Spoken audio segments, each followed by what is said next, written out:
Opération coup de poing dans les quartiers des Abîmes et de Pointe-à-Pitre. Policiers et douaniers se sont relayés pour tenter de juguler l'insécurité. Le bilan de cette descente avec Isabelle Hameau. Et la maison de l'enfance serait en danger. Un adulte pour 32 enfants. Les professionnels de la petite enfance n'en peuvent plus. L'UGTG tire la sonnette d'alarme. Et de la lecture, pour rompre l'isolement, les pensionnaires de l'EHPAD du Sacré-Cœur ont pris énormément de plaisir à raconter des histoires aux tout petits, un moment de douceur capté par Bénédicte Jourdier. Bonsoir, je suis ravie de vous retrouver. La police tente de reconquérir les quartiers classés en zone de sécurité prioritaire. Hier soir, policiers et douaniers se sont relayés dans le cadre d'une opération coup de poing menée dans l'agglomération pointoise. Isabelle Hameau a suivi les équipes sur le terrain. Remue-ménage hier soir dans le secteur de carénage. Aux alentours de 22h30, 16 agents des services de police, des douanes et de la police aux frontières se sont mobilisés. Objectif de l'opération de contrôle, recherche d'armes, de travail dissimulé et d'emploi étranger sans titre, lutte contre l'immigration irrégulière et la prostitution. Déjà, il faut lutter au maximum contre la circulation des armes, puisque malheureusement, bon nombre de nos concitoyens transportent, détiennent et se promènent avec des armes, qu'elles soient blanches ou armes à feu. Et bien sûr, lorsque des conflits peuvent dégénérer, le recours aux armes est d'autant plus facilité avec des risques majeurs pour la population. Ce travail, je dirais, de fond porte ses fruits, puisque si je me réfère aux armes, dans le cadre des réquisitions qui ont été délivrées par le procureur de la République et des opérations donc, comme celle que nous menons ce soir, eh bien, ce sont 277 armes qui ont été saisies depuis le début de l'année. Impossible de passer entre les mailles du filet. Un automobiliste contrôlé était en infraction. L'occasion aussi pour les gendarmes de préciser l'arsenal répressif existant, comme la confiscation pure et simple du véhicule. Pointe-à-Pitre, une ville dans laquelle l'insécurité est omniprésente. Selon l'adjoint référent, d'autres actions en marge de cette opération sont en cours. Je crois que nous faisons suffisamment à Pointe-à-Pitre, notamment par des petites choses, je dirais notamment le plan lumière que nous avons mis en place, c'est-à-dire nous avons refait tout l'éclairage public, nous avons effectivement mis en place 20 caméras et qui sont déjà fonctionnelles et nous avons 20 autres caméras qui vont être implantées d'ici peu, donc nous allons passer en totalité à 44 caméras, donc c'est un dispositif qui n'est pas, je dirais, pas une fin en soi, mais qui aide effectivement la police à améliorer le quotidien de nos concitoyens et des Guadeloupéens. Le mois de mai enregistre une baisse de moins 0,7% du nombre d'atteintes aux biens par rapport à l'an dernier. Néanmoins, le niveau de délinquance reste très élevé. Il y a 3 ans était votée la loi Lurel qui aligne les taux de sucre des DOM sur ceux de l'Hexagone, qui sont aujourd'hui 10 à 50% plus sucrés que les produits distribués en France hexagonale. Les Réunionnais s'étaient d'ailleurs mobilisés en 2014 pour réclamer sa mise en application. C'est chose faite, il dénonçait à l'époque la fabrique d'une civilisation de diabétiques. Victorin Lurel, bonsoir. Bonsoir. Merci d'avoir accepté notre invitation. Vous êtes conseiller régional et député de la Guadeloupe. D'abord, je vous propose de regarder les conséquences d'une trop grande consommation de sucre dans notre alimentation. Un reportage signé Isabelle Hameau. On regarde ensemble. Une nouvelle étape dans la qualité alimentaire pour les Outre-mer. Les produits locaux, et principalement les sodas, avaient une teneur en sucre de 10 à 50% plus sucrée que ceux de l'Hexagone. Problème majeur quand on sait que le taux d'obésité chez les enfants en Guadeloupe s'élève à plus de 8%. L'habitude au goût sucré, créée par les parents et les industriels, serait en partie responsable. Dans les grandes surfaces, le sucre est partout.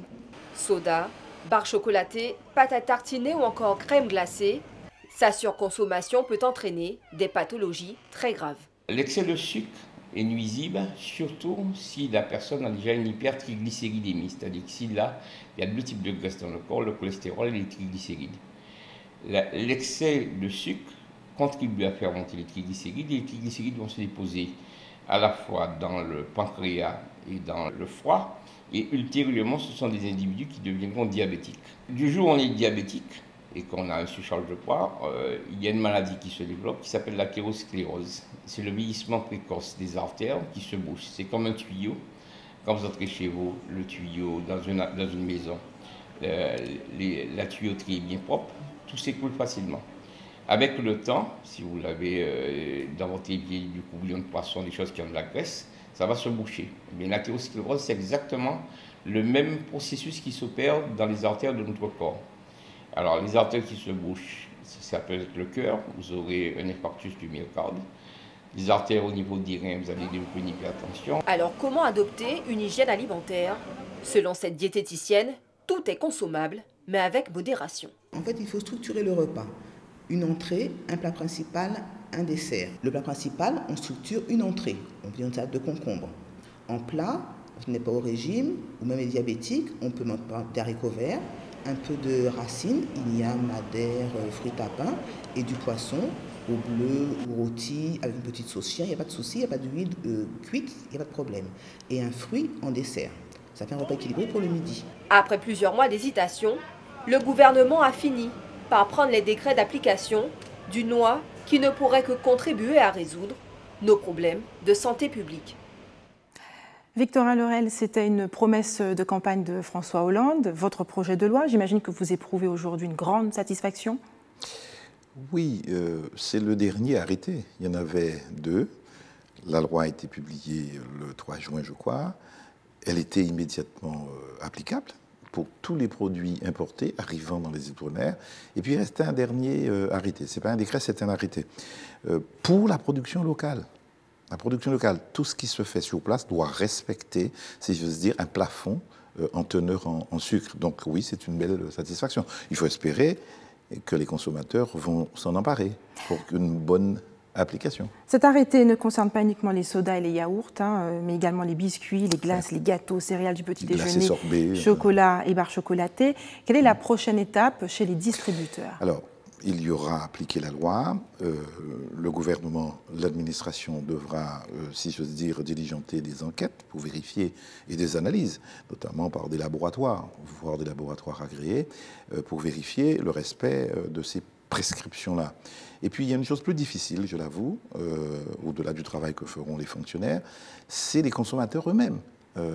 Il faut que les organisations de consommateurs, on leur a donné un pouvoir nouveau d'ailleurs, c'est encore dans les lois que j'ai pu faire adopter, un pouvoir déclencher qui des saisines de tribunaux, qui des actions de groupe.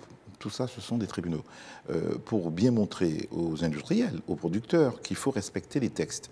Donc c'est vrai, c'est la vigilance citoyenne qui fera que les textes seront bien appliqués. Et puis bien entendu, un problème d'éducation. Le docteur Péroumal Naïk vient de le dire. Comment vous est venue l'idée de proposer cette loi ? À l'époque, vous parliez de vous attaquer au lobby de l'agroalimentaire. Oui, mais on a eu droit à ça, à leur réponse. C'est André Atala, avec ses médecins, ses collègues, des cardiologues, des nutritionnistes, qui avaient fait une analyse sur tous les Outre-mer et qui m'avaient dit, Victorin, il y a un vrai sujet là, et peut-être qu'il faut légiférer. On s'est mis à gamberger un peu, à réfléchir comment faire. Donc on a trouvé comme référence les produits au niveau national. De dire, il ne faut pas dépasser ce qu'ils font de mieux en métropole. Bon, c'est ce qui a été fait. Et puis le plus difficile, ça a été la production locale. Il n'y a pas de standard de comparaison. Alors, dans l'arrêté, on dit qu'on prendra les produits les plus sucrés, donc ça a fait débat, parce qu'on ne pouvait pas fixer un taux de sucre, un taux standard comme ça, fixé forfaitairement. Donc on a pris une référence. D'où peut-être la Vous avez aussi découvert le scandale, finalement, des différences entre l'Hexagone et les DOM. Oui, oui, c'est un scandale, oui, ça c'est vrai. Parce que pourquoi? Le sucre, c'est aussi un conservateur. Plus vous en mettez, plus le produit dure, donc plus vous vendez. Deuxièmement, le sucre est un addictif. Vous créez donc ce qu'on appelle une clientèle captive. Vous gardez les clients parce que ça crée une dépendance. Et puis on sait la suite, c'est toutes les pathologies. Voilà. Avez-vous eu du mal à faire entrer politiquement cette loi? Oui, parce qu'on a tenté de le faire en 2011. Il y avait une ministre des Outre-mer à l'époque qui a tout fait. Et M. Méignery, qui était pourtant membre de la majorité UMP de l'époque, m'a dit « Bon, c'est politicien Victorin, moi je vais voter ta loi, mais elle ne passera pas. » Pour 4 voix, on a été battus. Donc devenue ministre, on a repris avec Hélène Vainqueur-Christophe. Je lui rends un vrai hommage, un hommage appuyé, parce qu'elle a amélioré la loi. Ce n'était pas simplement le sucre, elle a ajouté les dates limites de consommation. C'était aussi un scandale. Et puis, elle a fait mettre dans le texte pour les produits agricoles, et aujourd'hui, les produits agro-transformés, que quand ils émettent peu de CO2, quand ils sont issus de circuits courts, donc produits ici en fait, il faut leur donner une priorité, notamment dans les appels d'offres. En revanche, il y a une loi qui a du mal à passer, hein, c'est celle sur la vie chère, les prix. Les prix sont toujours en augmentation aux Antilles, 33% pour la Guadeloupe. Comment vous expliquez ça? Alors, ce n'est pas tout à fait l'interprétation que j'ai. L'inflation. Le rapport de l'INSEE, publié récemment, parle d'écart entre l'Hexagone sur les produits alimentaires. Donc le bouclier des prix ne fonctionne pas. Non, ça fonctionne. Demandez aux Réunionnais, vous allez voir. Ici aussi. Parce qu'il faut prendre... 33% de différence entre l'Hexagone et... Attendez. L'inflation est presque à 0% et les Antilles. Ici. L'inflation, parce que la vie chère, ce n'est pas uniquement pour les produits alimentaires. C'est vrai, c'est ça qui détermine la vie quotidienne. Tous les jours, on mange. On a beaucoup baissé. Et si vous prenez les boucliers qualité-prix partout dans les Outre-mer, c'est moins 15% sur une centaine de produits. Là, on vous prend tous les produits en vous disant qu'on a, par rapport au standard national, il y a 33% de différence. Il faut se battre. Il faut continuer à se battre.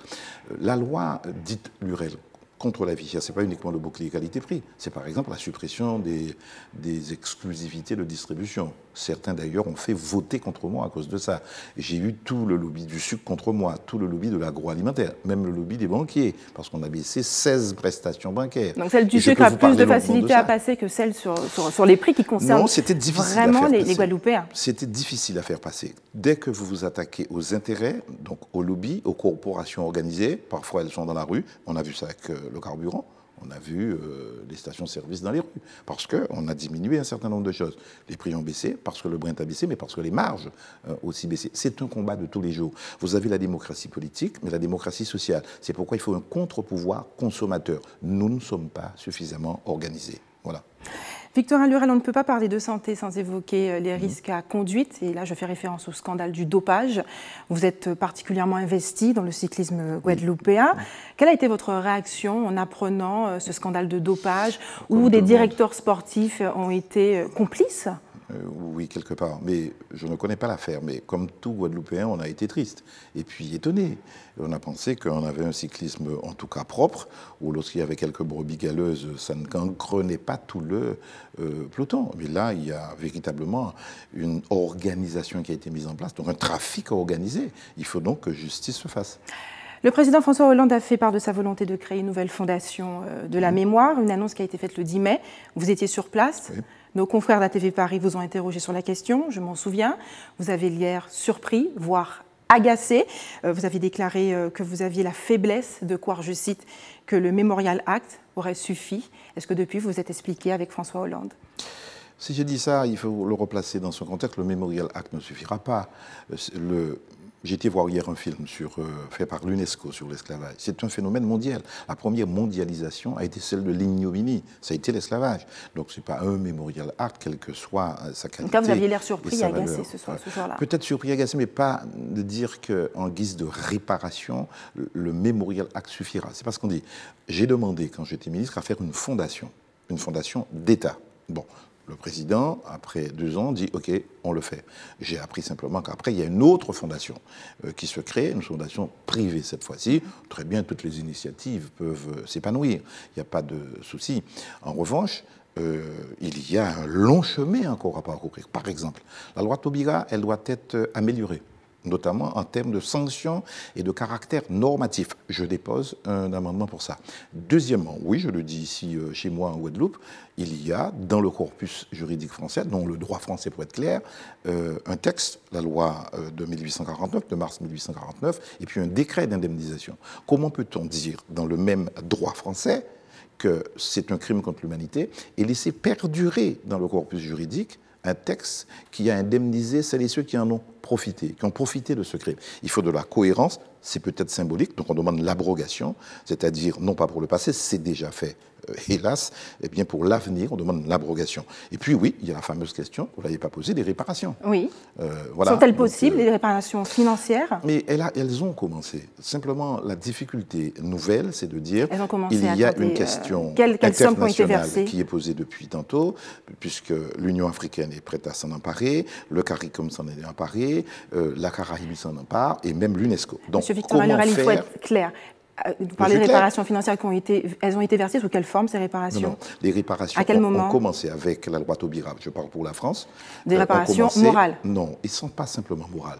Lorsque vous faites un Memorial Act, c'est 83 millions. Si c'est du moral, ça, c'est 83 millions.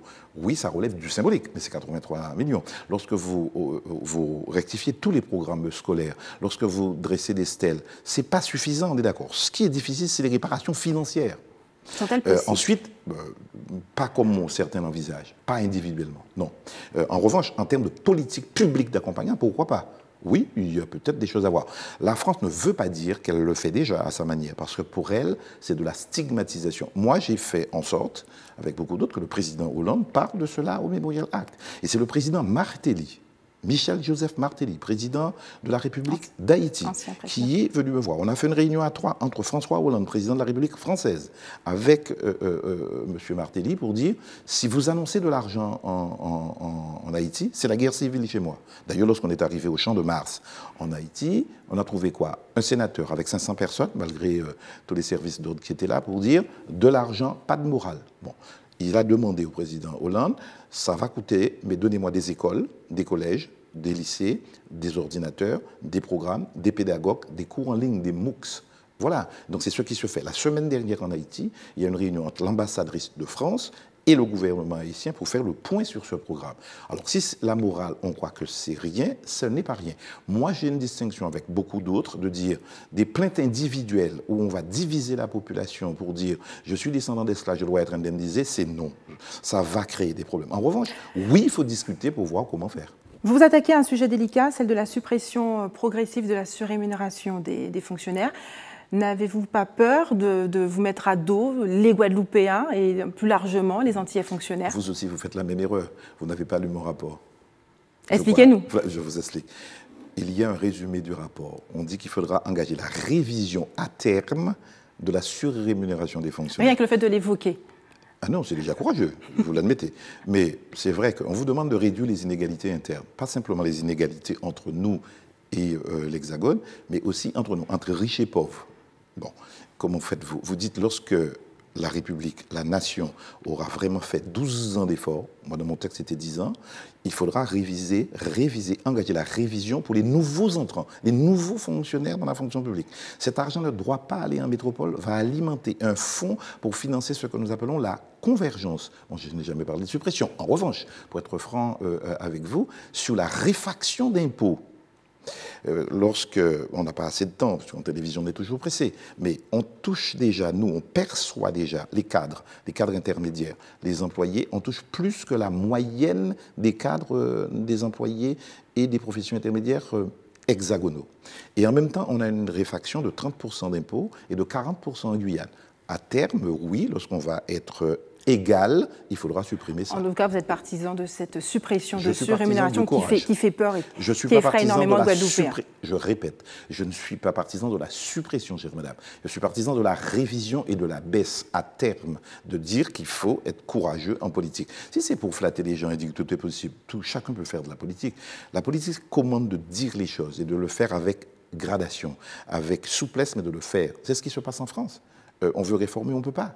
Si on a peur de dire, oui, on est peut-être déjà à un niveau pour les salaires déclarés plus important, je dis bien les salaires fiscaux déclarés, il faut avoir le courage de dire qu'à terme, nous devrons être égaux aussi dans l'effort, pas simplement dans la réception. Voilà ce que je dis. Victor Lurel, dernière question. Oui. Il a une question qui fâche. Regardez ces images. Ce sont les images de l'école de la deuxième chance qui ont tourné sur les réseaux sociaux. Une structure qui a été inaugurée, mais qui est encore inachevée. Comment vous l'expliquez? Alors, je sais bien que le président actuel de région a fait une polémique avec ça. Il y avait un ministre qui passait, Georges Paul-Langevin, comme on l'a fait pour le Memorial Act. Vous inaugurez et vous ouvrez après. On a toujours dit que ce serait à la prochaine entrée scolaire. On l'a fait. Victorin Lurel, inaugurer, cela signifie que les constructions sont terminées, que la structure est opérationnelle. C'est ce que ça veut dire, inaugurer. Non. J'ai inauguré beaucoup de choses. J'ai inauguré le Memorial Act en mai. Il a ouvert en juillet. Tout n'était pas terminé. Tout n'est pas terminé. Cette école, Georges Paul-Langevin passait et voulait inaugurer. Est-ce que vous comprenez que ces images ont pu choquer bon nombre de Guadeloupéens? Non. Est-ce que vous comprenez que les Guadeloupéens peuvent être choqués par ces images de voir une structure inaugurée? Je vous pose la question. Est-ce que je peux finir ma phrase? Votre phrase est longue, permettez-moi de répondre. Ça sert d'objet de polémique pour M. Chalus. Il faut être clair. On a inauguré, tout le monde le savait. Deuxième polémique, c'est sur le parking. Le parking a été fait avec Mme Gabrielle Louis-Carabin, qui répondra d'ailleurs, avec M. Sinésius. On avait un accord pour faire un hangar à côté, parce qu'il y a des gens qui viennent à la messe à côté. Quel est le problème? On a bien inauguré, et j'aurais même dû inaugurer, vous savez quoi? La Grivelière chez moi, vieux habitants, où la région, la Guadeloupe a mis 10 millions pour réhabiliter les derniers bâtiments d'esclaves. J'aurais dû l'inaugurer. Ce n'est pas tout à fait terminé, je ne l'ai pas fait. On l'a fait. On sait qu'on doit ouvrir, qu'il faut parfaire, il faut vérifier la garantie de parfaite finition, biennale et décennale. Il faut vérifier. Quel est le problème? C'est des polémiques. J'aimerais bien voir, moi, au moins, dans un programme où on a dit à la Guadeloupe, demain je rase gratis. Il n'y aura plus d'embouteillage, il n'y aura plus de sargasses, il n'y aura plus de chômage, il n'y aura plus de délinquants, il y a moins de violence. Ce n'est pas le cas. Au lieu de prendre ce que j'ai fait, se l'approprier, se repeindre tout ça à ses couleurs, moi j'aimerais bien voir quelqu'un qui décide de faire son programme. Là, je suis très très fier de 3 écoles de la deuxième chance. La seule région de France à avoir fait 3 écoles de la deuxième chance. Pourquoi insister sur une définition? Il n'a qu'à le faire. Il a de l'argent en abondance pour le faire. Victorin Lurel, merci d'avoir accepté de répondre à nos questions ce soir. Le GTG dénonce la situation de la maison de l'enfance qu'il juge intolérable. Les professionnels se disent dépassés. Un seul psychologue pour assurer le suivi d'une 60aine d'enfants. Les agents et éducateurs ne sont pas en mesure d'assurer un accompagnement de qualité. Selon le syndicat, ils tirent la sonnette d'alarme. Reportage Nathalie Dinan, Moïse Dexter, on regarde ensemble. L'Union des travailleurs de la santé, du médico-social et de l'État et du département a réuni son conseil syndical ce matin pour dénoncer les conditions de travail et de vie à la maison de l'enfance. Les agents conscients qu'il faut mutualiser les moyens pour porter une réponse concrète à l'enfance en danger refusent d'accepter l'intolérable.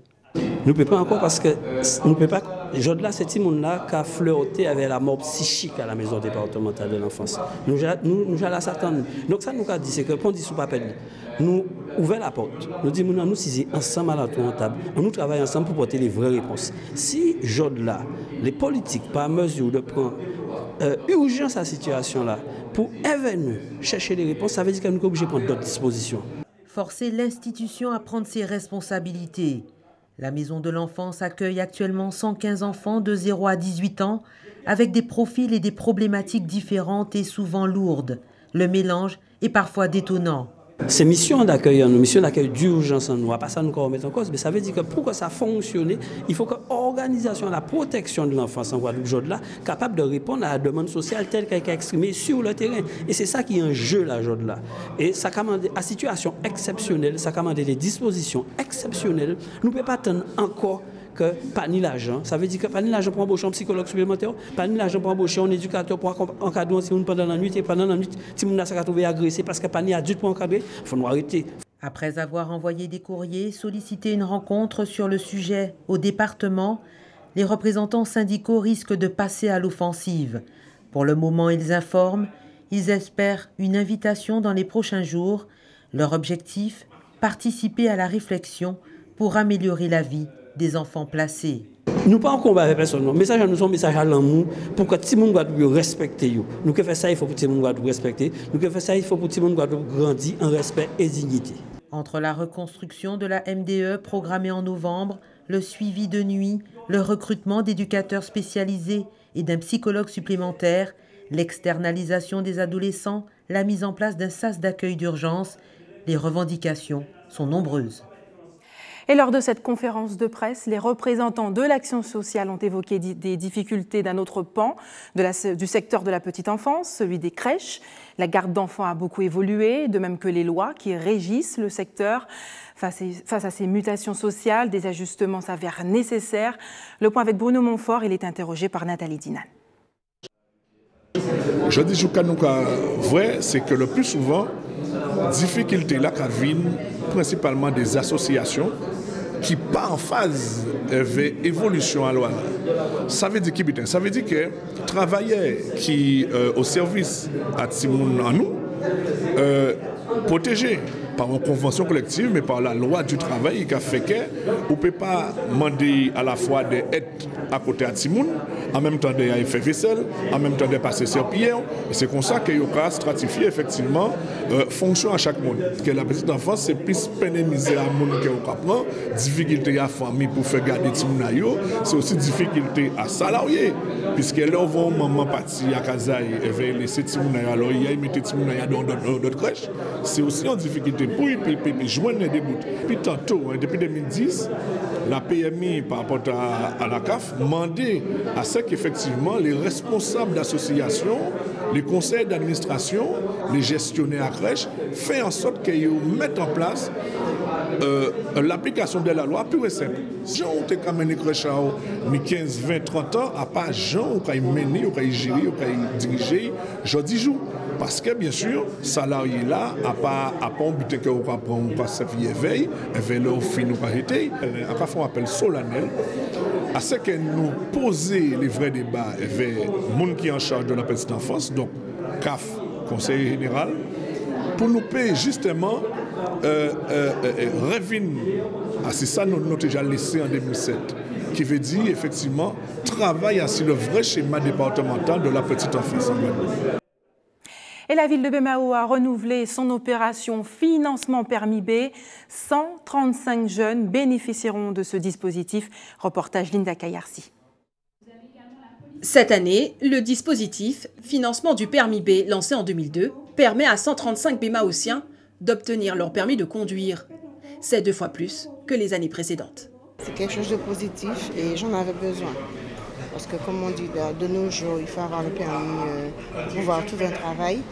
Et moi, j'ai eu quelques difficultés qui m'empêchaient d'y aller. Mais avec cette aide, je pense pendant une année que c'est du baume au cœur pour moi. 3 auto-écoles participent à cette action.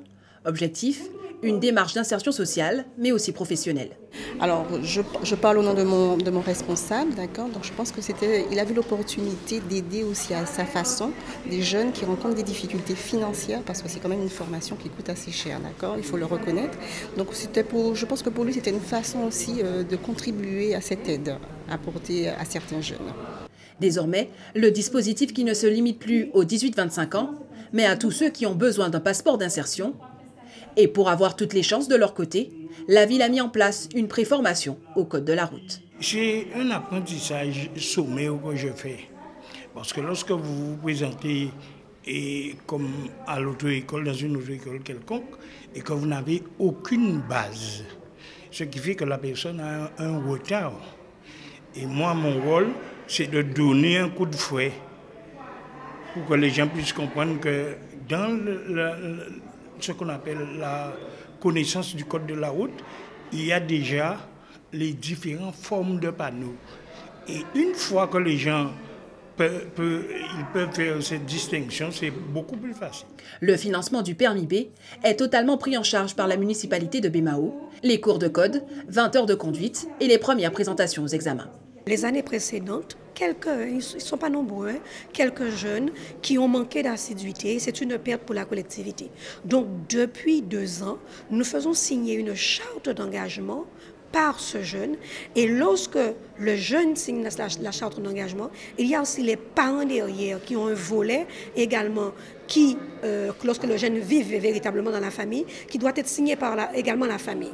Et donc, lorsque le jeune ne respecte pas cet engagement, bien entendu, vous le comprenez bien, puisque c'est un texte qui a une valeur juridique, eh bien, tout simplement, il y a des sanctions qui tombent. Le dispositif du financement du permis B s'étend sur une année. Et le premier centre de santé du nord de la Martinique a été inauguré ce matin à Basse-Pointe. Une collaboration de l'Agence régionale de santé et de l'association Cap Santé qui a permis de voir naître ce projet pour permettre à la région nord et à sa population de disposer des services de médecins généralistes plus proches de chez eux. Alwin Courcy, d'ATV Martinique.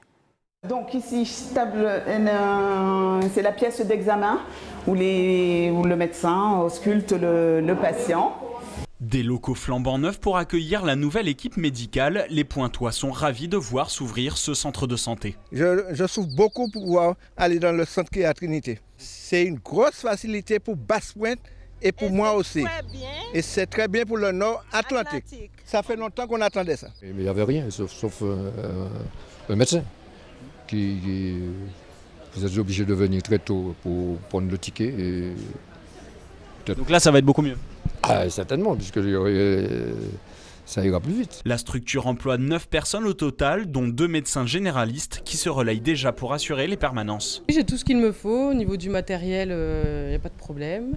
On peut même réaliser un petit peu de gynécologie, il y a des frottis, il y a tout le matériel qu'il faut. Il y a une grosse demande. Moi, pour l'instant, les journées étaient, on va dire, normales, parce que les patients n'étaient pas habitués à ce que ce soit ouvert le mardi et le jeudi.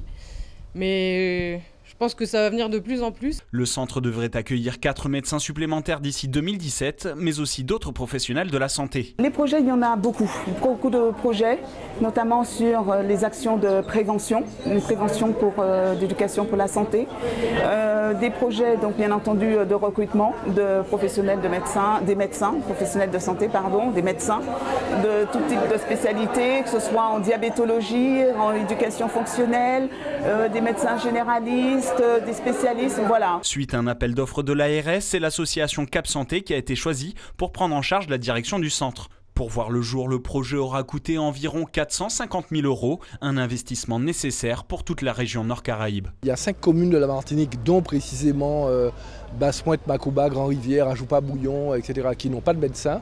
Donc il fallait absolument pour nous aider cette population à avoir accès à des médecins généralistes parce qu'évidemment il y a une nécessité importante d'avoir ces soins primaires.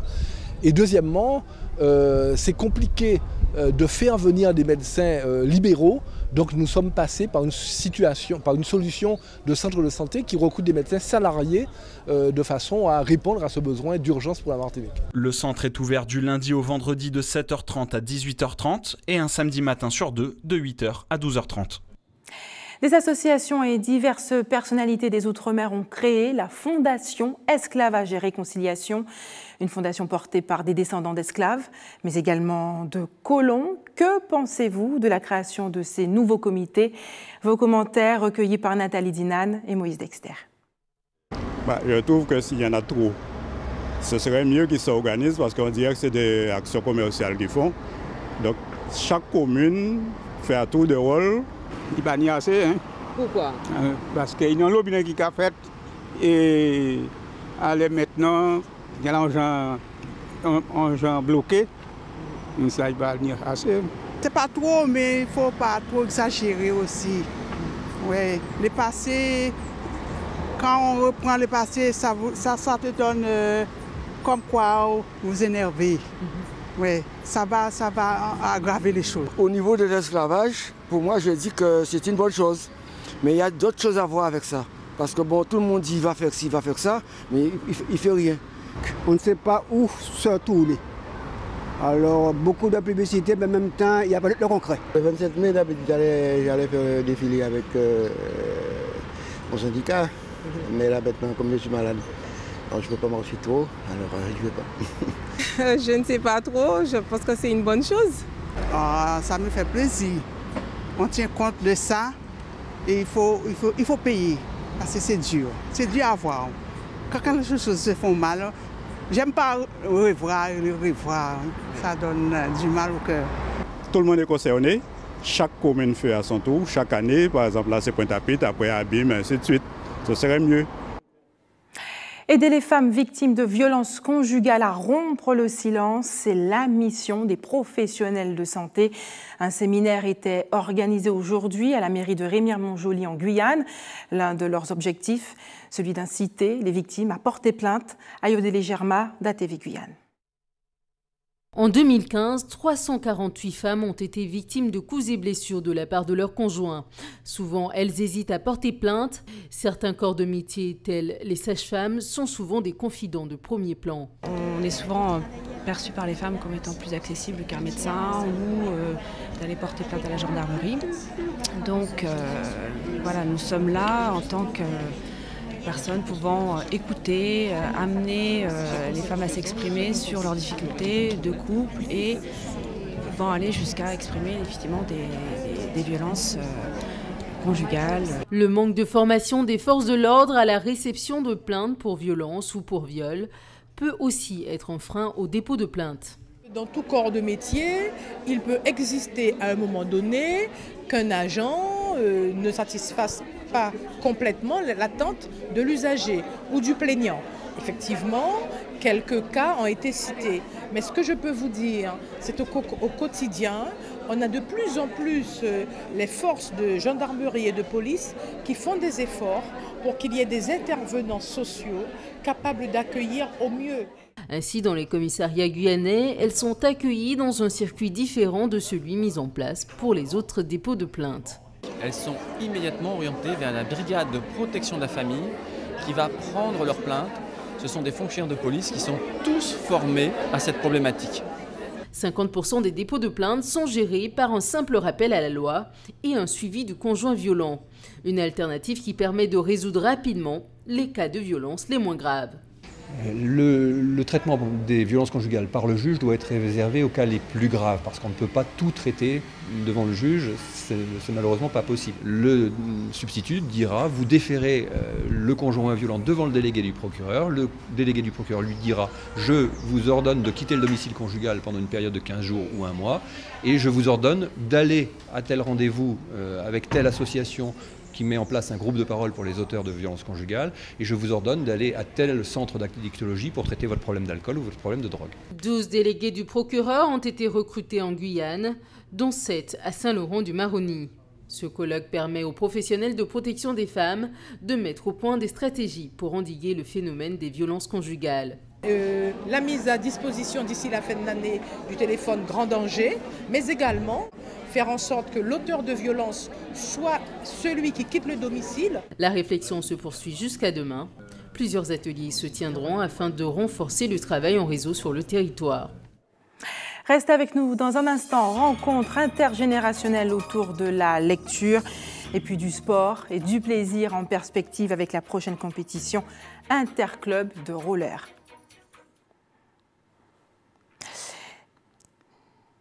Un peu plus de 50 jeunes participeront samedi prochain à une compétition interclub de roller. C'est la 3e fois que les membres des 3 clubs de cette discipline se réunissent. Ils envisagent de créer désormais une ligue.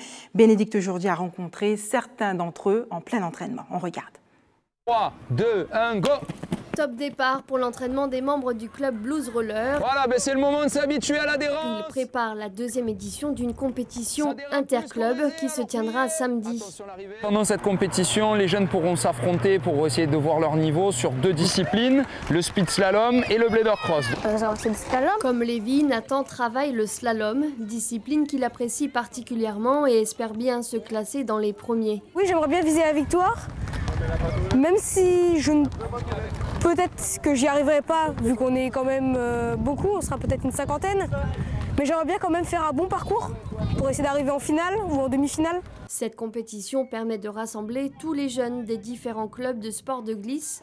Il en existe 3 en Guadeloupe, à Basse-Terre, à Saint-François et à Pointe-à-Pitre. Objectif, faire connaître la discipline et très prochainement former une ligue. Nous, en tant que Ligue, les institutions, on est plus crédibles à leurs yeux. On peut avoir plus de subventions et notamment on peut avoir des défraiements pour les déplacements.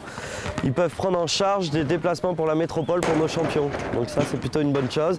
Et puis petit à petit, la DDJS va faire en sorte que les subventions type CNDS, pour ceux qui connaissent, ne seront allouées qu'aux ligues et plus aux clubs. Donc il fallait qu'on fasse cette transformation-là. Une transformation nécessaire pour une meilleure reconnaissance, précise le président de l'association, qui espère obtenir un jour de meilleures structures pour pratiquer ces sports de glisse.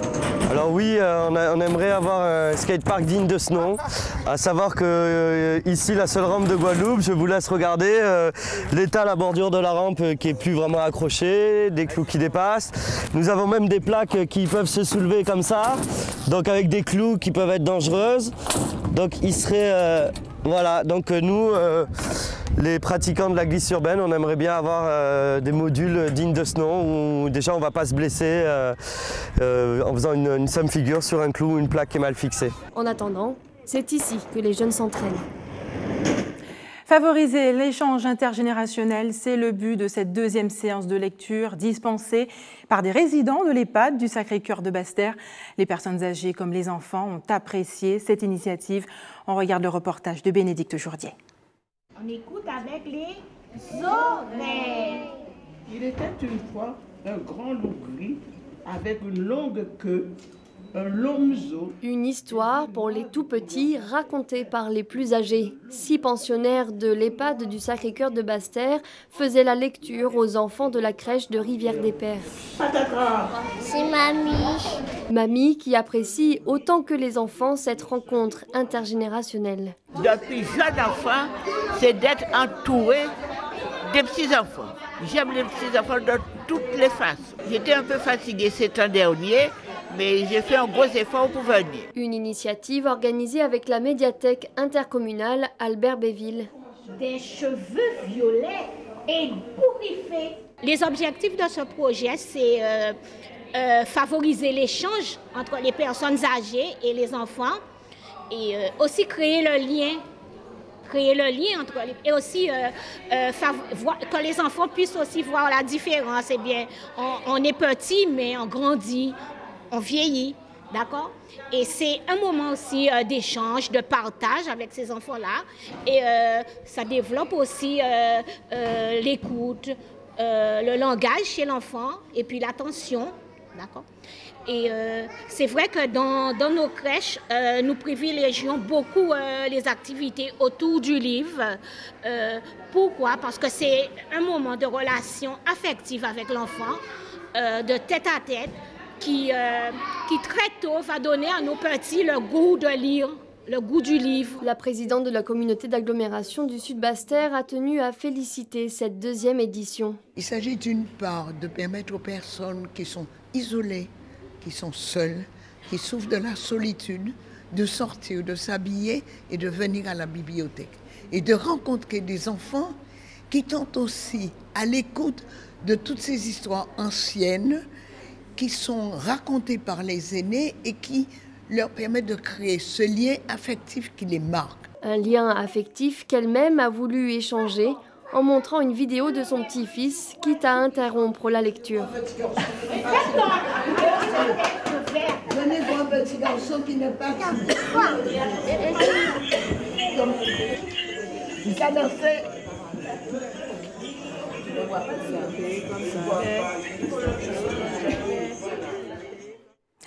Quelques informations pratiques avant de refermer cette édition. Faites des réserves d'eau. Les agents du SIAG affiliés à l'UNSA et UGTG ont déposé un préavis de grève qui prendra effet dès lundi. Une grève reconductible. De fortes perturbations sont à prévoir dans les communes de Goyave, Petit-Bourg, Gosier, Sainte-Anne, Saint-François et la Désirade. Et puis les services de la préfecture seront fermés demain et reprendront du service dès lundi aux horaires habituels. Et enfin, le fort d'Elgrès sera fermé pour les visites samedi et dimanche en raison des festivités liées à la manifestation Fort en famille. C'est la fin de cette édition locale et régionale. On se retrouve dans un court instant pour le rappel des titres.